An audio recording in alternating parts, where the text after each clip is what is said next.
What is up, everybody? Welcome to the Huddle on this Wednesday, April 10th. I am Ninja. With me, as always, is Tony. Tony, how's it going? Doing well, man. Fresh off the national championship game, UConn gets another one notched on the board. And so now we're entering that fun time of the sports season where it's a lot of MLB, a lot of NBA. So I'm ready for it. It's a little tough letting go of March Madness. I got to be honest, though. I agree. Like we went from like NFL season, NFL playoffs, Super Bowl, then a sort of brief reprieve, but then straight into college hoops. March Madness was an absolute blast. Pretty good one for myself from a betting perspective. How about you? It was okay. Honestly, probably my worst March Madness in at least 3 or 4 years. So it was bracket was absolutely terrible. Thank God for live betting. That helped out a lot. But nothing to write home about for me through March Madness. I'm ready for football season. Is it September yet, Andrew? It's not quite. We've got some milestones to get through first. And I mean, the draft is coming up though. So that's going to be super interesting for the league. I don't know. Are you optimistic? I know the Niners down the years, like we've specialized in those sort of mid-round picks. Like, what positions? Not to freestyle a little bit here, but what positions do you think we need to go after as 49ers fans? I want to see the Niners draft offensive linemen. Just the whole draft of offensive linemen, and I won't complain because I feel like they've just ignored like the depth of like that position. And it's hurt him. It's hurt him in the 2 Super Bowls against the Chiefs. Chris Jones in the interior had big plays, and I would like to see them have a solid O-line with some good backups. I'd be really happy about that. Yeah, it's a good call for sure. We'll talk a little bit of football at the bottom here, but we're going to be baseball heavy today. There's a couple big stories in MLB to start the season, of course, with what's happening to the Oakland Athletics, the Oakland A's, and of course what's happening with pitching. And who better to shed a little light on what's happening on the world of MLB pitching and the world of the Oakland A's than former big leaguer and Oakland A's pitcher, Andrew Carignan. Andrew, thank you so much for joining us here today. Always good to have another Andrew in the mix. How you doing today? Morning, guys. I'm great. Thanks for having me. I'm excited to kind of chat. I do want to dig deep into some MLB stuff here, but first, Tony and I chatted about it off the top. I want to talk about March Madness because, correct me if I'm wrong, you're from the state of Connecticut. You attended and are a 2-time college champion with the North Carolina Tar Heels. Where is your college basketball allegiance, if there is any? It's split pretty evenly down the middle. Now that I'm kind of pretty well removed from my college days, it kind of goes back and forth depending on the specific teams and like how likable they are. Obviously, this UConn run the last couple of years has been incredible. They've been so good and they're so fun to watch. They just reloaded after losing 3 guys to the draft last year. And you can see everybody wants to play for Danny Hurley. That guy, especially with NIL and with the transfer portal the way it is right now and the way people want to play for him, I don't really see this slowing down. And as far as UNC, like they had a great year, much better than they've been the last couple of years. Like the last couple of years, UNC has been tough to watch, not really likable, very frustrating. So I've paid attention a lot more to UConn, but it really is probably 50-50 for me. Fellas, what's the Mount Rushmore right now of college basketball teams in the country? Who's your top 4? UConn is number 1. Like they've had 6 national championships since 1999. Like obviously you bring in UCLA and Kentucky, they've got 10 and 8, but a lot of those, vast majority of those championships were before I was even born. So for me, I'm probably biased, but UNC and UConn and Kansas, and I don't really know the last one. I don't know. It's tough for me. I might be biased too because I live in Kansas. I'm not a Kansas fan, but I see all of their success. I think it's pretty strong. Those three at the top, though. I agree. I think UConn is the new gold standard in college basketball, sort of the way Duke was when I was coming up watching the Christian Laettner Blue Devils, Grant Hill, and so on and so forth. That's what UConn is now. You have to keep UNC in the mix, I suppose. A number one seed, and like Andrew said, a better season for them. It's weird though. Like, Tony, do you think Purdue gets there? Like, Painter has done a good job. Yes, it's been underwhelming the last 3 years, coming into this season, but they did make the final. They got back-to-back player of the year. But do you think, Tony, Purdue is in the conversation now? Not for my Mount Rushmore. Like, if you were to say, hey, who could be, a national champion in the next 5 years, like, they're up there for sure. But I can't put them. When I say Rushmore, I'm thinking like, yeah, who's hot the last, couple years, but also historically, like throughout history. And I got to give some of those the Kentucky, Kansas, UConn, certainly. Even Duke, I think, gets consideration, UNC. Those are the kind of big ones for me for the Rushmore. But what UConn's done recently, just real quick, just to not just winning the last two national championships, but in dominating fashion. However you want to measure it, their ATS record, the margin of victory. I mean, they've absolutely dominated. And Ninja, what did we say before this March Madness started? What did we say? UConn has the toughest region. UConn has the toughest region. And granted, the way things shook out, it got a little softer with Auburn losing, etc. But they had the toughest region, and they made it look really easy. So they're winning in dominating fashion.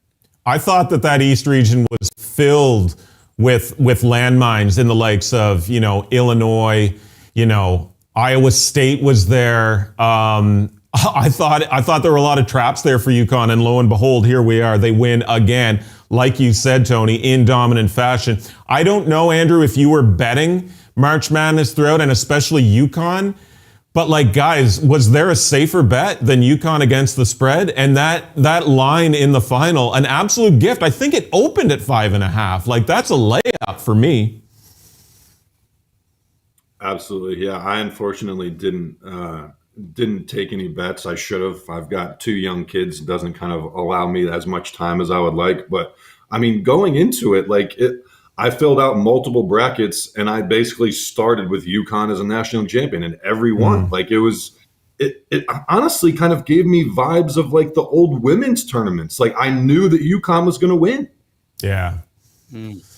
One thing, Tony, I wanted to put out there, and this was a wicked betting angle. I didn't call it out before the final, but I believe before UConn Purdue, Tristan Newton was out there for like 4-1 odds for MOP because Klingon was the chalk in that betting market. Like, if you like to bet UConn in the final, why not take a Tristan Newton or Castle, who was in the mix as well, but Tristan Newton was obviously the one that came out.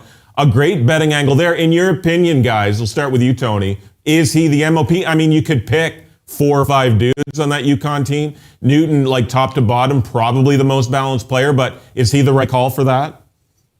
Yeah, I think so. I mean, Klingon had all the hype going in just because of that big man matchup. And you're like, well, if UConn wins, they're going to have to keep Edey somewhat in check. And so he's going to be doing something on defense. And obviously, he's great on offense as well. But I think they got it right with Newton. I think it makes sense. And it's always funny. It looks so clear afterwards, doesn't it? Oh, that was such a good deal. 4-1 odds. It always looks much easier after the game's over, for sure. Yeah, I mean, I think they got it right, too. I think Newton epitomizes UConn. He can beat you in so many different ways. He can drop 30 on you if he needs to. He can put up possibly a triple-double if he needs to because his rebounding is so strong. Like, I really do. I just think he can beat you in so many ways, just like UConn can. And like Tony said, I think Klingon and Edey was like the low-hanging fruit of like the top topics to talk about. But yeah, Newton to me is the MVP of that team. I got to get into some Major League Baseball here. And I know we're only, 9, 10, 11 games in to the season.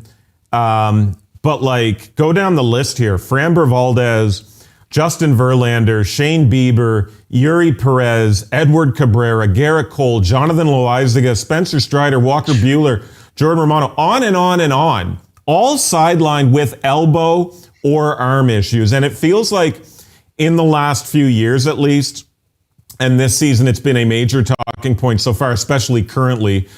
But the elbow and arm injuries feels like it's an endemic issue. So as a former pitcher here, Andrew, is there a single issue that you can put your finger on that is at the root of all of these injuries we're seeing with pitchers?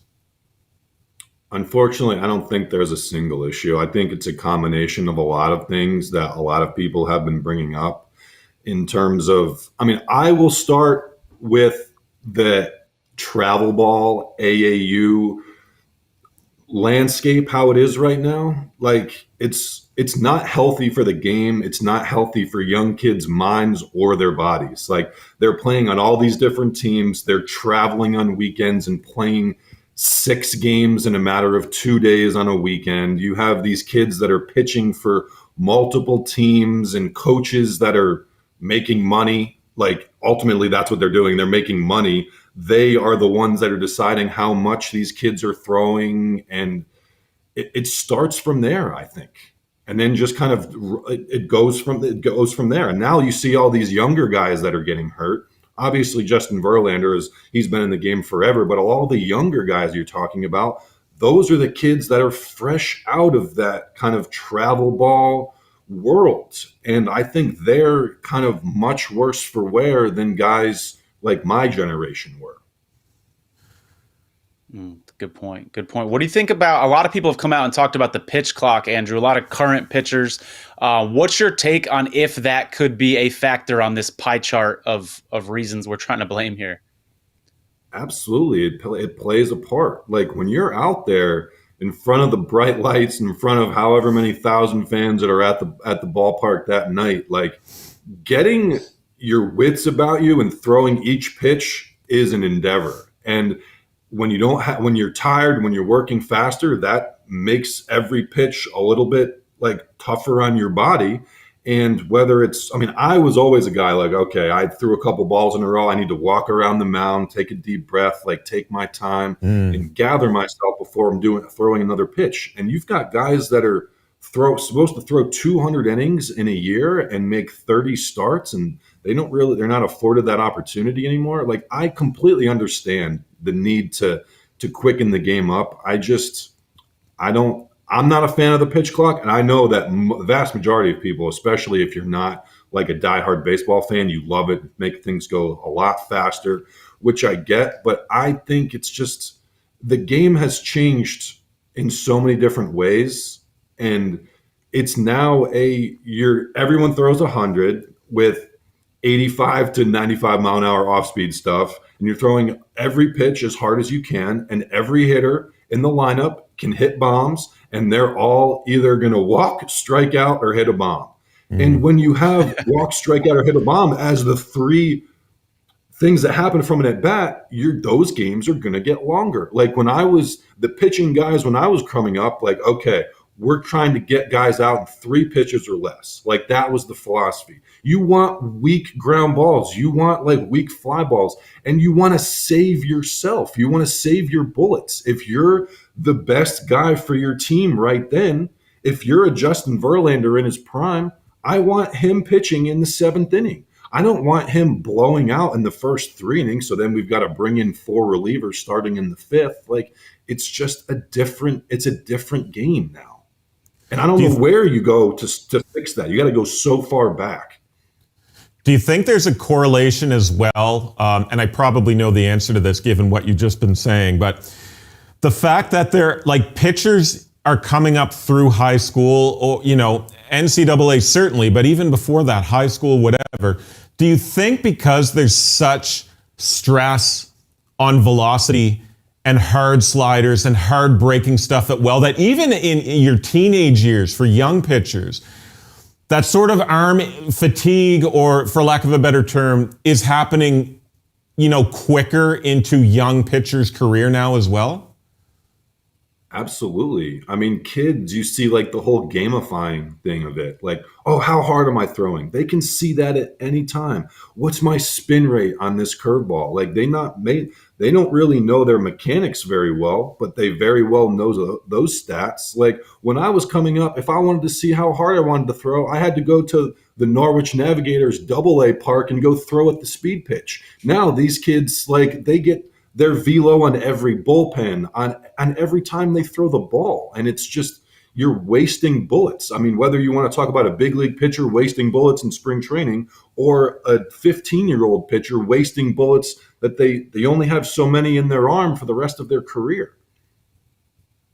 You mentioned the spin rate. One of the things that's come out now is, could it be the cut down on foreign substances? The foreign substances help you have a better spin rate. We've seen since the MLB has taken that rule more seriously and really cut down on that, we have seen the spin rate go down a little bit.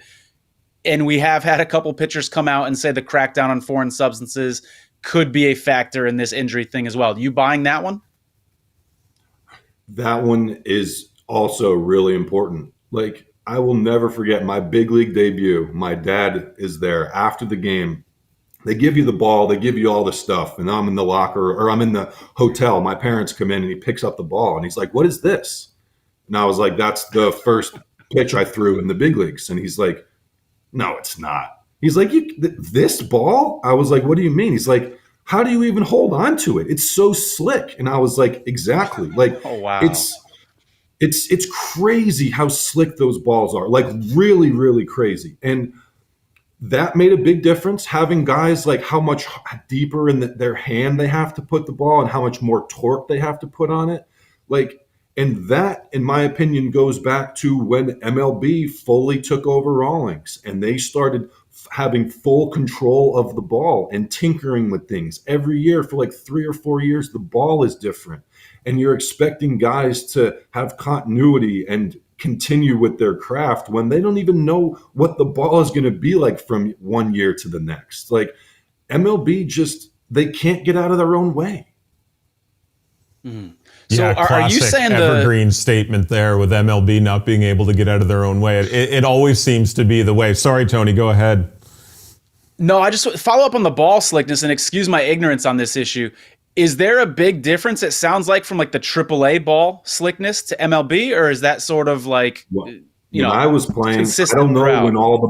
when all the balls have like really changed. Like, MLB took over Rawlings in full production of baseballs after I was out. It was like sometime in the late 2010s, maybe 17 or 18, I think. And that's when you start, like Doolittle, one of my former my friend's former teammates, he was pretty big talking about the ball. Like, and that, like the tightness of the ball, the tightness of the seams, and also how slick it is, like, it makes so much of a difference. I have a more of a fun theory to put out there.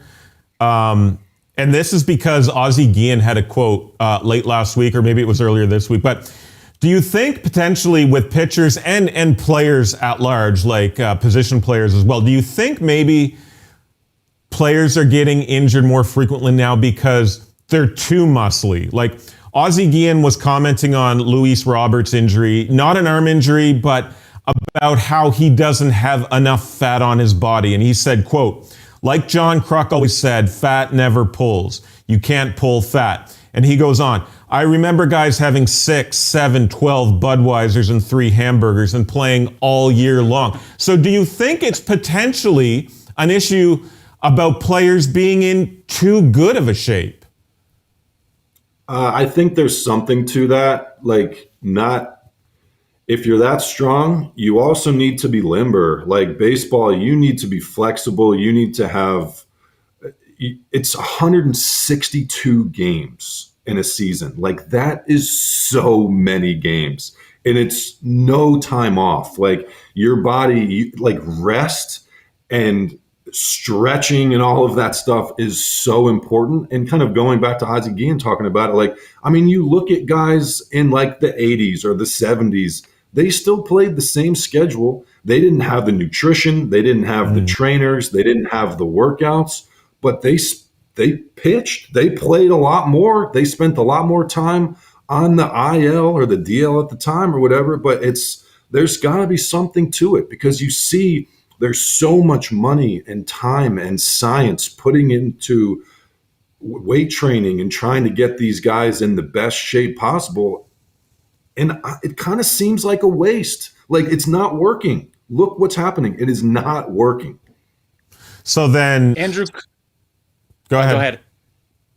I was just going to ask, like, could we, if we're starting with the premise that I think all three of us are on the same page that the pitch clock is a factor, could we have seen this coming?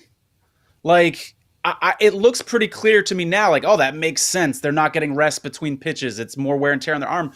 But correct me if I'm wrong. I don't remember people screaming at the beginning saying, hey, this could cause more injuries. I remember people screaming at the beginning saying this could make the game less fun. It's less pure baseball. But were there people, or should we have seen this coming if the pitch clock is a factor?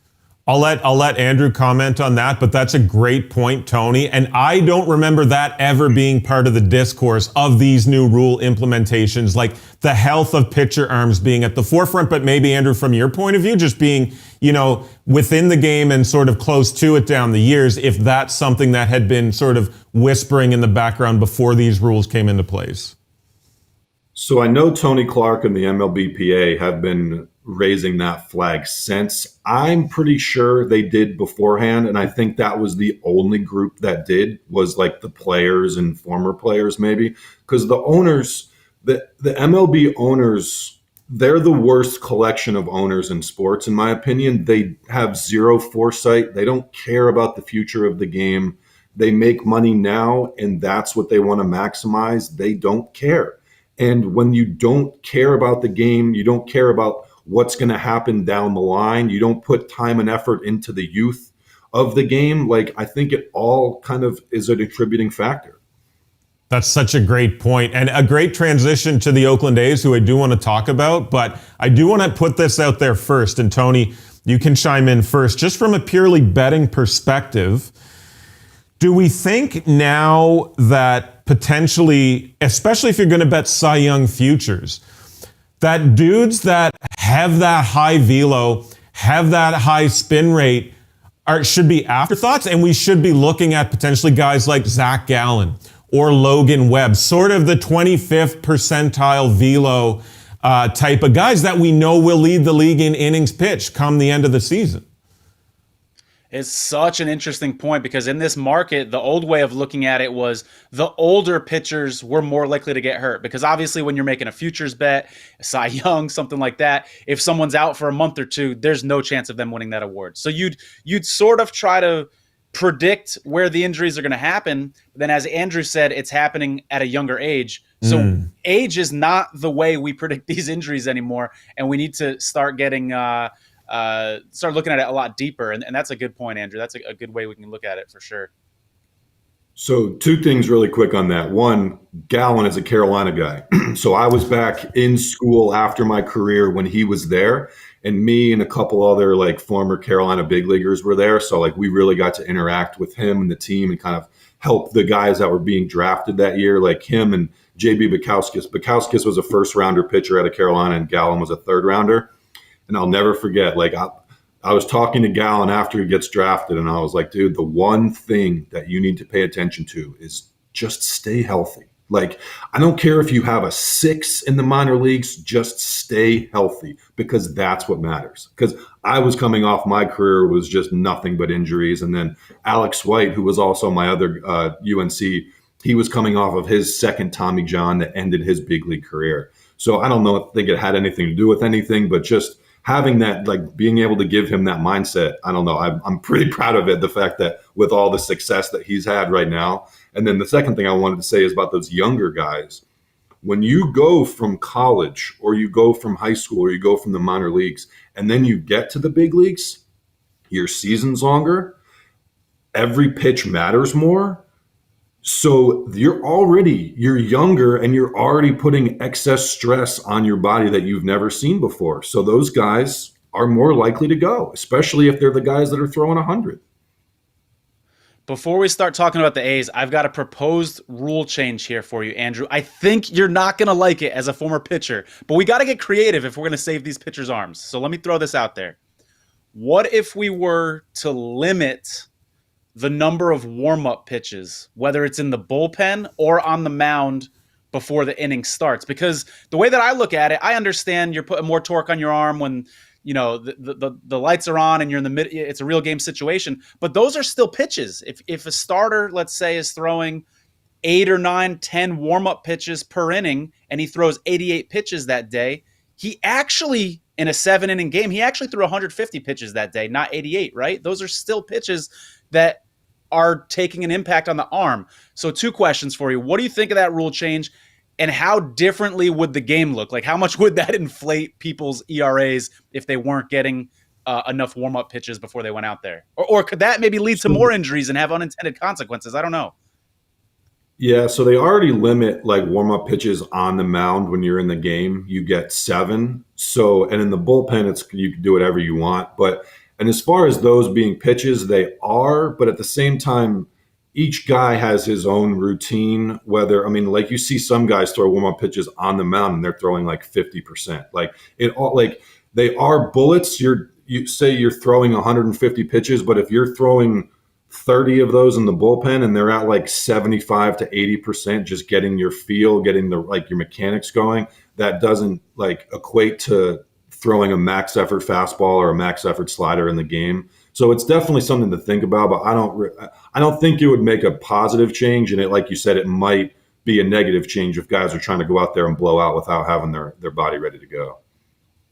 Good. That's why it's nice to have a former big leaguer on the show who can put me in my place when I think I've got a great idea. That is a good point, man. I didn't realize that you might be throwing at 50%. I assume that you're getting your arm and you're trying to throw those pitches at 100% when you're on the mound and in the bullpen. So that makes a lot of sense. Every guy is completely different in that sense. And some guys are even different. Like, oh, I pitched yesterday. After not having like 4 days off, I might blow it out a little bit more in the pen. And if I'm throwing like today back to back, I might take it easier. So talk to us a little bit here about the Oakland A's. Unfortunately, I grew up and it was the Bash Brothers, it was Ricky, it was Dave Stewart, and so on and so forth. But probably today, the most maligned franchise in baseball, one of the most in sports probably. But what was your experience like with the club? You played in parts of a couple seasons with the A's. I mean, you played with a 94-win team in that 2012 season. You got to play with Coco Crisp, who I believe has one of the all-time great baseball names. But can you look back fondly on the club and the way that club was run when you played with Oakland? So I was with the team for 7 years. Like you mentioned, I didn't get up to the big leagues until 11 and 12, but I was like a long tenured Oakland A. Maybe not in the big leagues, but I look back fondly on my time there. Like in the minor leagues, they're run pretty well because everybody's kind of cheap in the minor leagues, so it doesn't matter as much. And they draft a lot of college guys, so it was a really fun organization to be a part of. When you got to the big leagues, things did change a little bit because you'd have guys from other teams who would really kind of shed a light on the thing, like on the corners that the A's cut. But it's still that 2012 team, like the Coliseum and the playoffs, like it was electric. You can talk to guys that played against the A's going there. Like when they do show up, that place is wild. Like it's really, really cool. But when ownership has basically been tanking, like they're tanking not only on the field, but like John Fisher is trying to make the experience as bad as possible for the fans to make them not come. And then he can claim, yeah, we can't play here. Like we've got to move. There's no fan base here.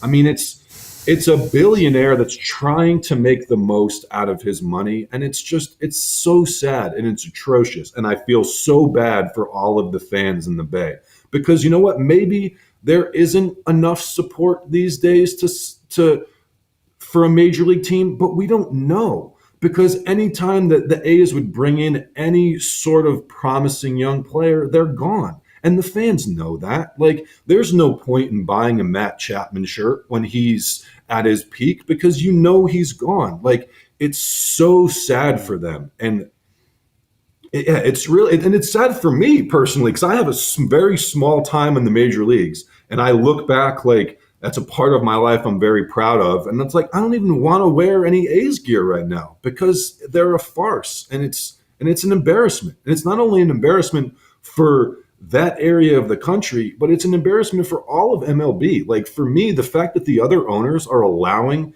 one of their teams to be drugged through the muck like this, like, they're not that far removed from this. Like, all of their teams have to go play in Sacramento now for the next 3 years. Like, what are they doing?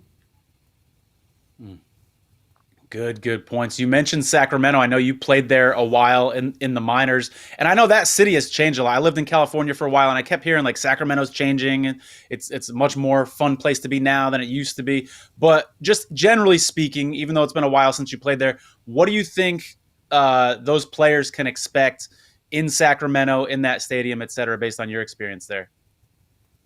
I mean, I really like Sac. It's a great AAA city. It's not a big league park. It's not a big league feel.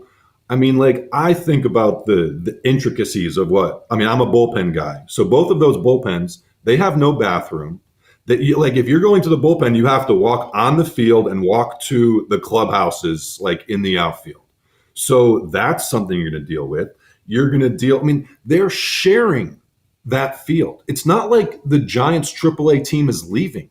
Now you have a AAA team sharing their ballpark with their rival in the other leagues with their big league field. Like, what big leaguer is going to want to do that? They don't even have a home clubhouse. I mean, like, it was bad enough in Oakland where, okay, at least you've got your own clubhouse. Like, the Raiders have theirs and the A's have theirs. It wasn't special, but at least it's your own. Like, are they going to have to unpack and pack everything up every time they go on the road? And then, like, it just makes no sense logistically. And for 3 years, that is such a long time. There's not a single pitcher.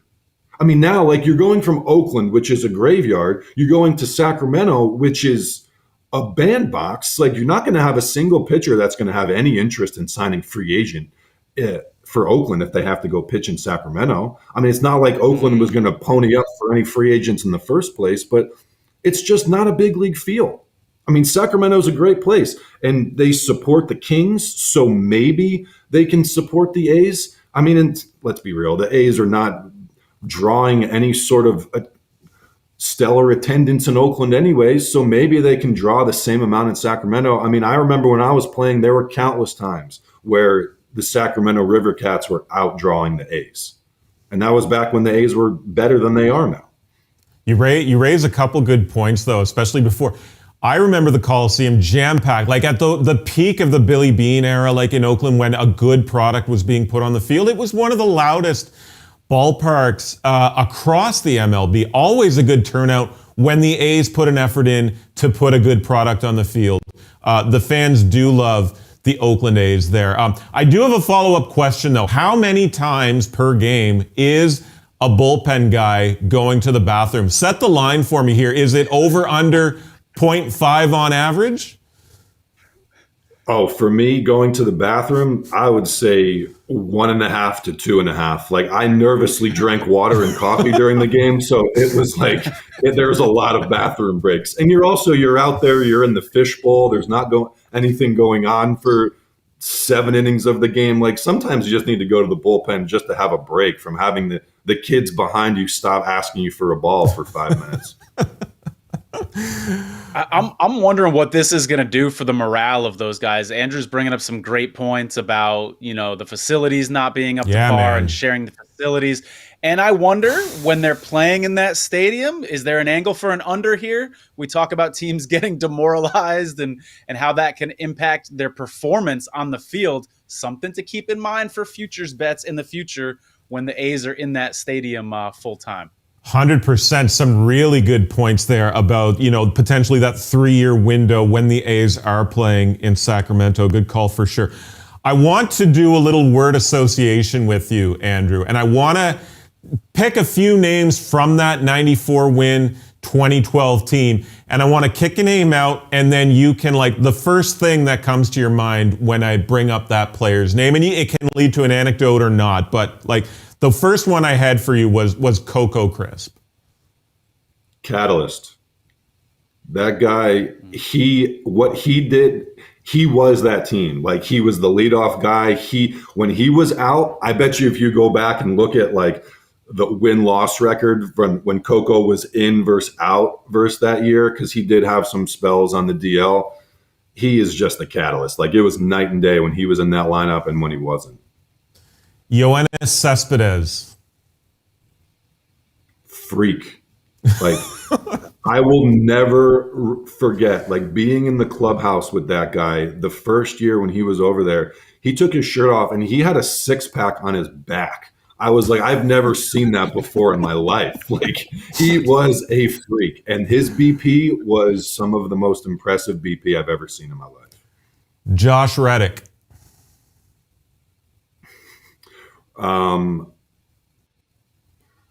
I would say redneck, I think. Like, that was just like Reddick to me. Like, he embodied that. Like, that was him and he embraced it. This guy turned into sort of a cult favorite in Oakland, but Kurt Suzuki. Kurt was the best. Like, that, he was my catcher when I made my big league debut. Like, he had been there forever and he kind of got pushed out. Like, he got pushed out by the A's like that year. And everyone on the team was like, what is going on? They brought up this kid, Derek Norris, who was a rookie, and like basically gave him Suzuki's job. And everybody loved throwing to Zook, loved it. So yeah, he was, I mean, and not surprised, like, you can see him. I don't know if he's still playing or if it was a couple years ago. Like, he's been kicking around forever. Bartolo Colon. Just endless entertainment. I think about that guy all the time. Like, I would just watch him. He had this red lead weighted ball that looked like it was like 60 years old. And he was like a toddler with a pacifier. Like, that thing did not leave his hand. Like, he just carried it around all day, every day, like tossing this ball up and down. And then watching him throw every day was one of the more interesting things I've ever done in my life. Like, he would throw long toss, but most guys know throwing, like getting it on a line. He was throwing long toss like a little league coach that forgets their fungo and is throwing fly balls to the outfielders. Like, that's what he did. He's throwing like these rainbows that are going 80, 120 out to like 160 feet. And his partner is just like this every time. Like, that guy was so good at his craft. And then the last one I'll throw at you, another bullpen guy, but Sean Doolittle.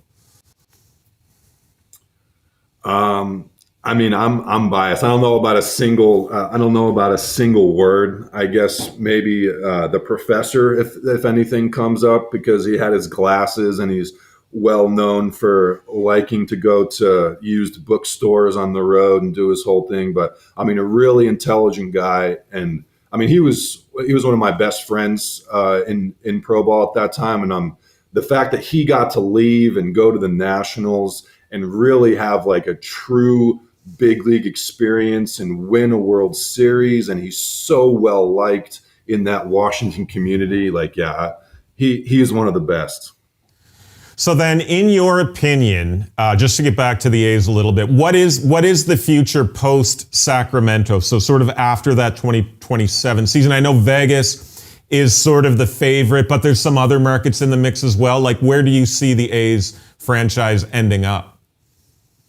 I don't know, unfortunately. Like, at this point, it seems like Vegas is probably the lowest hanging fruit. Like, I'm not someone who wants Major League Baseball in Vegas. Like, one of my best friends, Eric Campbell, played in Vegas for a while, and he thinks that Vegas would be a good big league city. I mean, I still can't believe that they're going to SAC for a full 3 years. Like, I would love to see one of these stadiums in the Bay Area work itself out, but it doesn't seem like that's going to be the case. I mean, I did see like Casey Pratt, who's one of the Oakland journalists who's been really boots on the ground with this whole stadium debacle. Like, he put out a tweet recently that said that supposedly Oakland and the A's, like, their last like difference on the books was like $27 million. like, if that really is the case, like, it's such a travesty, like, that the fans have been drugged through the mud by this billionaire that's trying to get as much money as possible. And if it really comes down to $27 million, it's so sad. But like I said, I still am having trouble wrapping my head around being in Sacramento for 3 years. But if they're really going somewhere else, like, I mean, Nashville to me is the city in the country that doesn't have a big league team right now that deserves one. Like Nashville and then Montreal. Those are my top two. I like it. Andrew, I've got a question for you, a little bit off the beaten path from the A's talk here. When we're handicapping baseball games, we can look at fatigue in the bullpen, right? Like if I'm looking at two teams and one team's got a fresh bullpen and the other team has got guys that have pitched a lot, that's potentially an angle. I'm not necessarily going to put my money on the fresher team, but it's a factor to consider. So my question for you is, what are those red flags for a tired bullpen? Like, would you rather pitch 3 days in a row, small volume, like maybe 8 pitches here, 7 pitches this day, got a really quick, lucky 4-pitch inning, or like 2 out of 3 days, but high volume, like an 18-pitch day, 23-pitch day? Like, what's worse on your arm, and what would most bullpen pitchers, you think, prefer out of those two scenarios? For me personally, and I was more like a shorter stint guy. I wasn't a long guy. If I can throw 1 inning and it's okay. Like if I'm throwing 1 inning 4 days in a row, like that 5th day, I'm going to be pretty tired. But if I'm going like multiple ups, if you're going finishing like coming in with 2 outs in the 7th, and you finish that inning and then you finish off the next inning, and when you have to get up multiple times and go sit in the dugout, like that makes a big difference. So for me, I think each guy has kind of his individual comfort zone, but I would be more comfortable with the guys that are throwing a little bit multiple days in a row as opposed to guys that are coming in and throwing multiple innings. Good stuff. I'd love to end this conversation on a positive note. I mean, we've talked about the A's and their issues. We talked about the current state of pitching in Major League Baseball. I'd love to end on a positive note, but I just can't. I know you're a big football guy, but I know you're a Patriots fan. So look into your crystal ball. The forecast for the New England Patriots, I think, Tony, correct me if I'm wrong, is 4.5 wins is the over-under for the upcoming season. What is your prediction on that line there for the Pats and the upcoming season? I'll take the over. I think they can get to 5 wins if the draft plays out the way that I hope it does. So then, okay, that was my second question. Like, what do you see the Pats doing with that number 3 pick? I know mock drafts have like quarterbacks going at least 1, 2, 3. Some even have 4 going with those first 4 picks. But like, I look at the draft, and like, I look at a guy like Marvin Harrison Jr. is the best player in the draft. So if you're the GM of the Pats at number 3, what are you doing? I'm a Carolina guy, and I want Drake May. I have wanted Drake May for a couple of years now. I was really nervous that the Pats messing around and beating the Steelers last year and dropping from number 2 to number 3 was going to cost them a quarterback, but the way that Jaden Daniels has really risen up the ranks, and it seems like at this point it may be like the Commanders are kind of writing his name in the sand. So if Drake May is there, I want Drake May.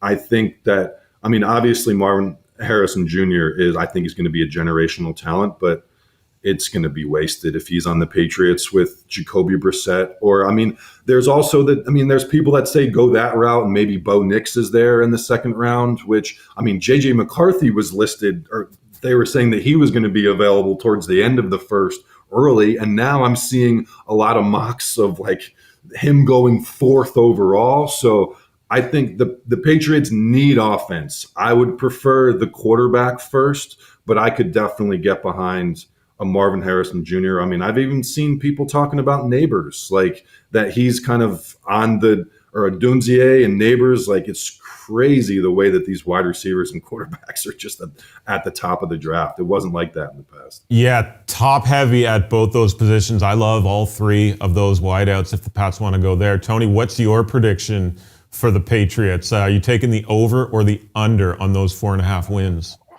I'm certainly not going to bet this one until after the draft, until after the schedule comes out and stuff like that. But if you put a gun to my head right now, oh man, I'd have to take a closer look at their opponents next year. But just in the AFC East, there's not going to be many easy games. I think the Jets are going to be a lot tougher, and then obviously the Bills and Dolphins. So that's such a low number, though. With an extra game this season, I think I'd probably have to go over if you made me bet it right now, I guess.